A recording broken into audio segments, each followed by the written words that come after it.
गौरी का रिजर्वेशन जिस बोगी में था उसमें लगभग सभी लड़के ही थे। टॉयलेट जाने के बहाने गौरी पूरी बोगी घूम आई। मुश्किल से 2 या 3 औरतें होंगी। मन अनजाने भय से कांप सा गया। रात्रि का समय था और बीच के स्टेशनों पर यात्रियों की संख्या बढ़ भी सकती थी और घट भी सकती थी। पहली बार रात्रि में अकेली सफर कर रही थी, इसलिए पहले से ही घबराई हुई थी। अतः खुद को सहज रखने के लिए चुपचाप अपनी सीट पर बैठकर मोबाइल में देखने लगी।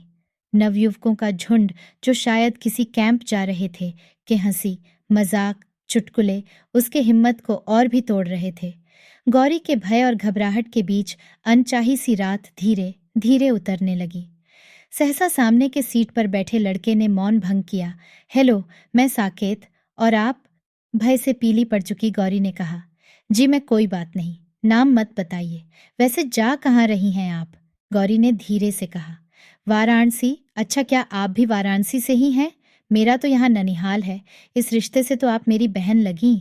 खुश होते हुए साकेत ने कहा और फिर वाराणसी की प्रशंसा चालू हो गई।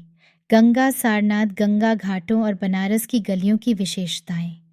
साकेत अपने ननिहाल की अनगिनत बातें बताता रहा कि उसके नाना जी काफी नामी व्यक्ति हैं, उसके दोनों मामा सेना में उच्च अधिकारी हैं, एक मामी पटना की हैं और दूसरी लखनऊ की, और भी ढेरों नई पुरानी बातें। गौरी भी मुस्कुरा उठी, धीरे धीरे सामान्य हो गई और उसके बातों में रुचि लेती रही।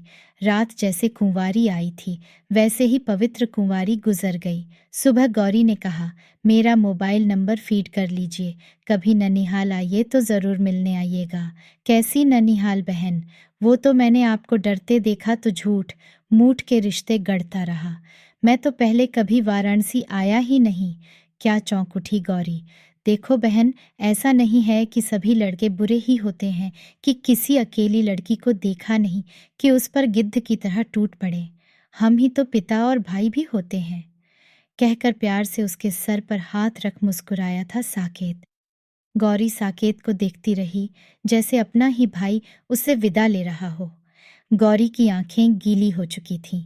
दोस्तों, हमारी कहानी आपको कैसी लगी कमेंट करके ज़रूर बताएं। धन्यवाद।